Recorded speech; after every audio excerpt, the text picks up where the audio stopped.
last time we spoke, I got a message from you saying I've just been arrested at Heathrow Airport. Oh yeah. And it became this horrifically massive story about you basically did some tweets.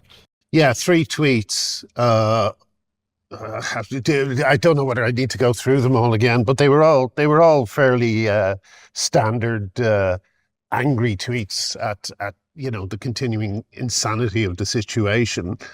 Men being able to enter women's spaces without being challenged. So it was just stuff about that, and unfortunately we were going through a spate of malicious reporting by a guy named Lindsay Watson, who was an ex-policeman who was fired for sending something like 1,500 nasty messages to Harry Miller, calling him a paedophile and a Nazi and all this sort of stuff. And he just started making full use of 2 things: the insane non-crime hate incidents and the fact that anyone who makes a complaint is automatically a victim as far as the police are concerned. And the second thing is, what was the second thing? I was going to say, the second thing,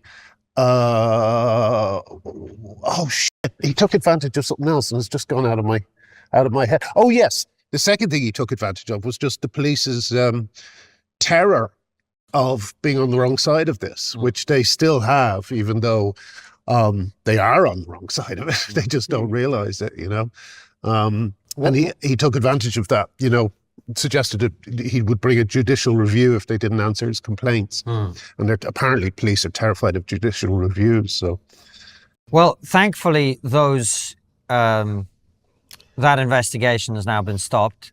And in fact, as a result of that, as a result of this incident, the police have said they're no longer going to investigate non-crime hate incidents. Yes. Whether that's good or not, I don't know, because investigating them isn't really the problem. I don't think they ever investigated. They just sat on your record. The problem is the recording of them. So you may have one, both of you may have one, you may not know until the podcasting doesn't work out and you're trying to get a job somewhere. Yeah. These are hidden deep in your records. It's probably the reason that when I was invited to a fringe meeting at the Conservative Party conference, the police refused me accreditation, so we had to get the Conservatives to overrule them. It's impossible to know what is and isn't on your record. Yeah. So come back to the incident with me, because it made international headlines, rightly so in my opinion, because you were arrested by 5 officers at Heathrow Airport. Yeah. What was that like? Well, it was, I didn't get angry until they actually told me I was under arrest. That's when I got really angry, because it was just like, the first time the police bothered me was on the orders of a guy who's a convicted sex offender and serial fraudster. And they called about 8 years ago, when I was still married and I still had something of a career. And this terrified my wife. It got reported in The Guardian in a gleeful way that I'd been harassing trans people.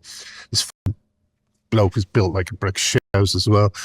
And then it just continued. I got visited by the police on the orders of a disgraced doctor who's now doing gender surgeries in Canada.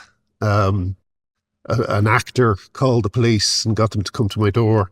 And this was terrifying to my wife, because like the person who lived at our house before us was a little bit of a wrong'un, and the police were often coming to the door looking for him. So that used to scare my wife. And then the next thing, they're coming to the door and actually are looking for me.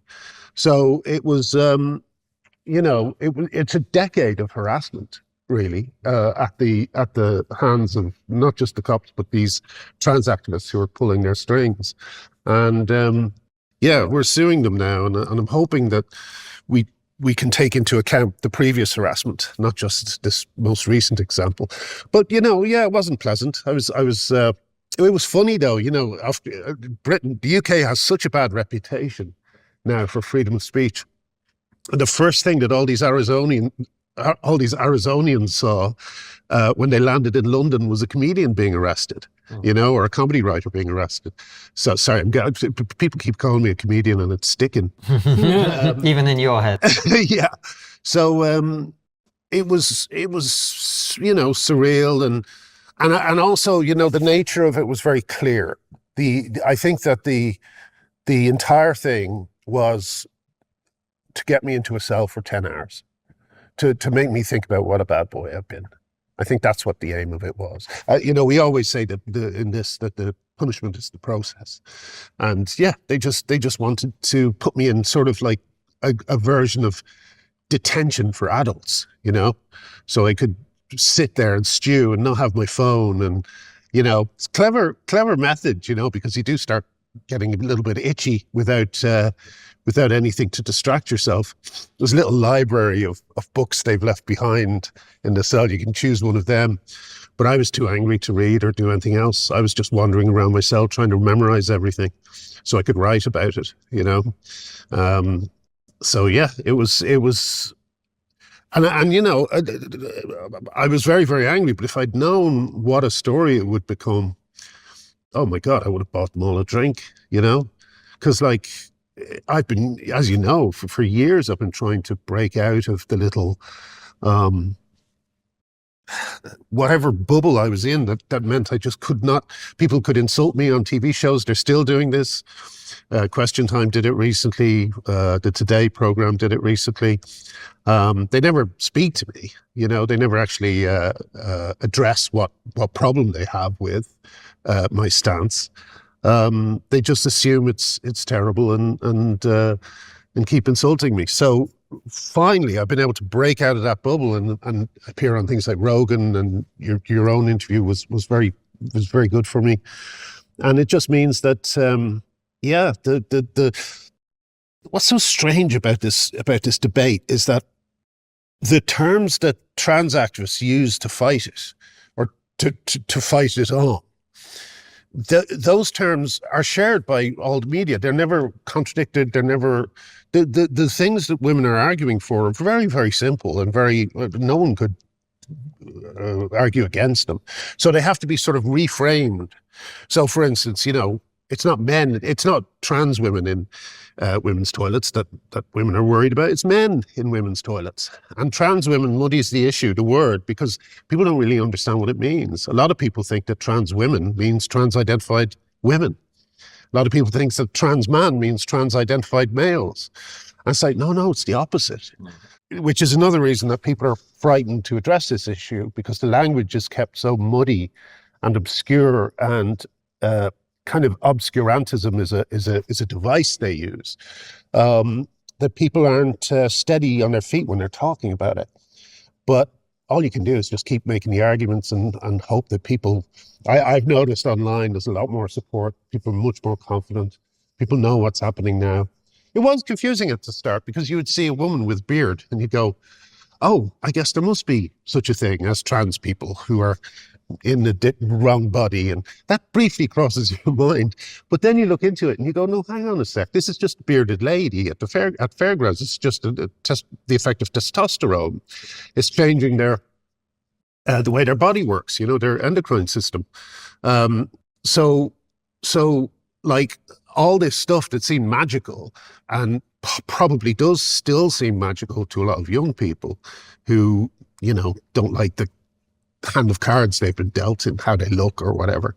But it's not magical at all. It's just the effects of cross-sex hormones, The effects that they don't know about, the ones beyond the beard and all that stuff, is, things like 4 times higher heart attack chance for women, higher chance of getting multiple sclerosis if you're a man, which is far worse on men than it is on women. It's a terrible disease, but it really it's harder to deal with if you're male, and no one's told these people, and they've all just got to find out about it in the future, and it's still shocking to me that's been allowed to go on so long. Well, you've been making these arguments for a long time, and I just want to come back to you being arrested, because I think it's hard to imagine for most people being arrested for something you tweeted or for something you said online. And you said you got angry, which I totally understand. But were you also worried? Did you think, I'm going to get done here, I'm going to go to prison? Not for a second. No. It was so immediately obvious that this was, like, one of the tweets said, I hate them, misogynists and homophobes, right? So I'm making it clear that I don't like them because they are misogynists and they are anti-gay, you know? So how is that a crime on any level? You know, being against misogyny and homophobia. So it was just absurd. And then when they tried to impose the bail conditions that I wasn't allowed to contact the victim when there was no victim, the whole thing from the start was just comical. The only thing that it kind of was frustrating about it, and even this, they probably helped me in the end, was getting the blood pressure noted as 200, because that is apparently crazy high. I had no idea. And I think the reason that when they did release me, it was quite quickly. I was brought to the hospital and I got all my devices a few minutes, you know, about an hour after that. And I realized, oh, they're scared I'm going to die in custody, which would be a brilliant deadline, you know. So they let me go. And yeah, apart from the inconvenience, it was actually, all told, a good experience because, you know, I got to see what the arrest procedure is like firsthand. I got to get a kind of journalistic view of everything, how it all works out. It was added to that was this kind of surreality of the policemen kind of trying to suppress smiles because they were delighted that, you know, the Father Ted Rider was there, you know. So it was... Well, I was going to ask you about that because I don't know, but I do not imagine the ordinary Bobby on the beat in Britain, or in your case, a police officer assigned to an airport, which means they're armed, so there's a higher level of responsibility. I don't imagine you sign up for the armed response team or an airport armed team in order to arrest comedy writers for jokes, right?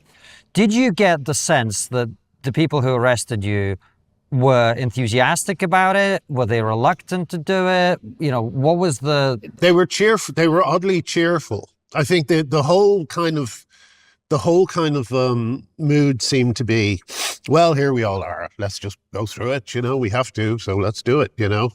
Were they apologetic about doing it?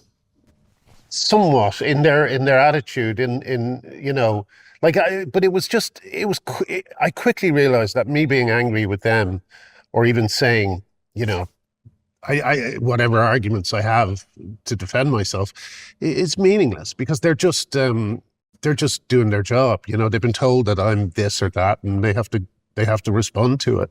But yeah, I didn't think they were enthusiastic about it. I'd say all of those guys I met would rather be on the street, you know, jumping over car bonnet hoods and nabbing bad guys, you know. But I don't think any of them signed up to arrest the Father Ted, you know.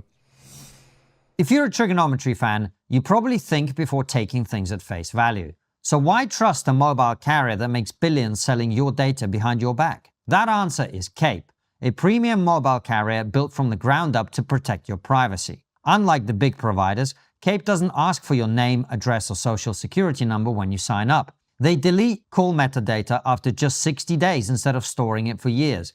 And they never ever sell your data because they don't collect it in the first place. Cape also goes further than any normal carrier. It protects you from SIM swaps, voicemail hacks, and signaling attacks. And with a unique system, your account is locked by a 24-word recovery phrase, just like a crypto wallet, meaning only you can access or transfer your number. Not hackers, not scammers, not even Cape. This is why Cape has already been vetted by cybersecurity leaders from OpenAI and CrowdStrike. It is trusted at the highest level. Cape offers a $30 first month trial for new users. If this sounds like something you've been looking for and your phone is carrier unlocked and eSIM compatible, give it a try. If you like your trial month, you can use our code TRIGGER33 to get 33% off your first 6 months with Cape. And Graham, what do you think that arrest says about the state of the UK and free speech in particular? Well, I really worry that the police in the UK and Ireland are moving from a certain role they have in society to a new role, and the new role is basically keeping the lid on a boiling pot, as politicians just keep turning heat up and up and up and up. I just feel that police are possibly entering into a stage where they're going to be used to control the people who are noticing what politicians don't want them to notice. Because it's fascinating you say that, because look, we have the conversation all the time about two-tier policing, and essentially two-tier policing means police treat one group very differently to the way that they treat another group, even though the crimes they commit may be the same. But you look at the way you're treated, and then you look at, for instance, Zara Sultana saying to people, we've got to fight the fascists in the streets, which to me is an incitement to violence, or Ricky Jones making a throat-slitting gesture, when, you go, these things are not the same. Yeah. You make 3 jokes and you get met by police in Heathrow Airport and put in a police cell. You go, this is the way that we're dealing with this is completely biased. I mean, we have to be honest. Sure, absolutely. I mean, it is the what you might call the dinner party ethics, of the left. Everything that the dinner parties involving, I don't know, TV executives and theatre producers and so on, there's been a sort of agreement not to talk about certain things. And there's a kind of widely held agreement amongst all these people that they have the correct opinions, that their opinions are the right opinions. So that when Zara Sultana comes out and says something like that, or says something like "from the river to the sea," which is a genocidal statement, nothing happens, But that's because they're on the correct side of things, the correct side of things. And why is it that, you've become this figure? Because people go to me, Graham Linehan's super controversial. And I know you, and I mean, you could do the odd edgy tweet, but nothing compared to some people. Yeah. And you're in this position.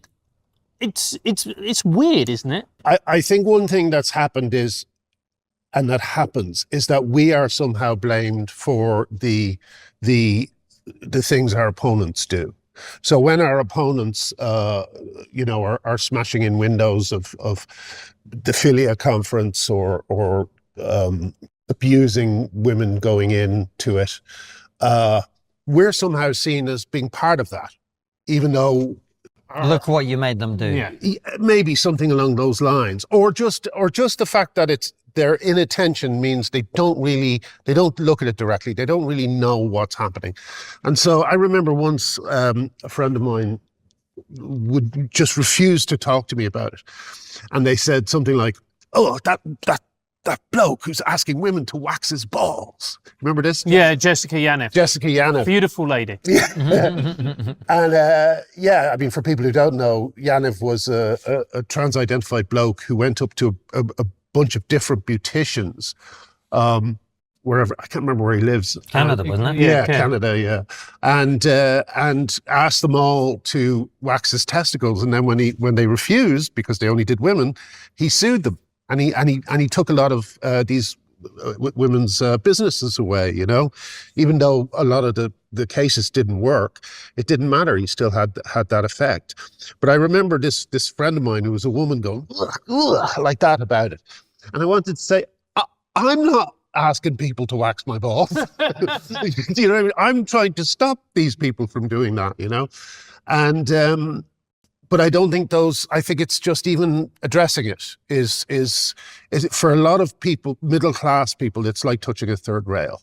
And they know that if they do touch that third rail, they won't just lose opportunities, they'll lose entire social networks. And this is more, I think, punishing to women than it is to men.